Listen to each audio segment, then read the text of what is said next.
मालेगाव. वाशिम जिल्हा परिषदेच्या समाज कल्याण व इतर विभागांमार्फत राबविल्या जाणाऱ्या 20% शेष फंड योजनेचा लाभ मिळण्यास विलंब होत असल्यामुळे मालेगाव तालुक्यातील पात्र लाभार्थ्यांमध्ये सध्या तीव्र संतापाची लाट उसळली आहे.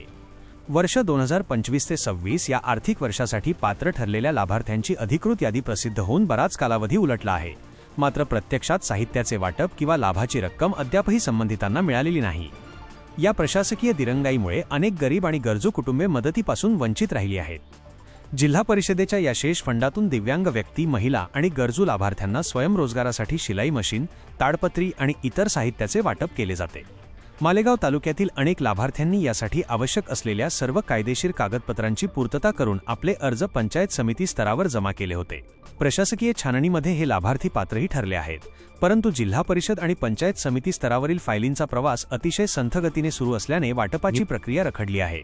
पात्र यादीत नाव असूनही केवळ प्रशासकीय घोळामुळे लाभार्थ्यांना वारंवार सरकारी कार्यालयांचे उंबरठे झिजवावे लागत आहेत. या गंभीर विषयावर सामाजिक कार्यकर्ते जावेद भवानीवाले यांनी प्रशासनावर टीका केली आहे. अनेक कुटुंबांनी रोजगाराच्या आशेने शिलाई मशीनसाठी अर्ज केले होते. मात्र प्रशासनाच्या उदासीनतेमुळे त्यांचा हिरमोड होत असल्याचे त्यांनी म्हटले आहे.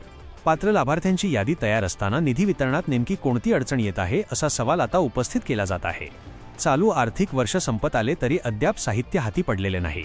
या विलंबामुळे लाभार्थ्यांचे आर्थिक नुकसान होत असून जिल्हा प्रशासनाने या प्रकरणात तातडीने हस्तक्षेप करावा आणि प्रलंबित साहित्याचे वाटप किंवा लाभाची रक्कम त्वरित वितरित करावी, अशी मागणी जावेद भवानीवाले यांच्यासह तालुक्यातील शेकडो महिला आणि शेतकरी लाभार्थ्यांनी केली आहे. वाशिम जिल्हा प्रतिनिधी जावेद भवानीवाले. अशा नवनवीन बातम्यांसाठी चॅनलला सबस्क्राईब करा आणि पाहत रहा MH न्यूज मराठी.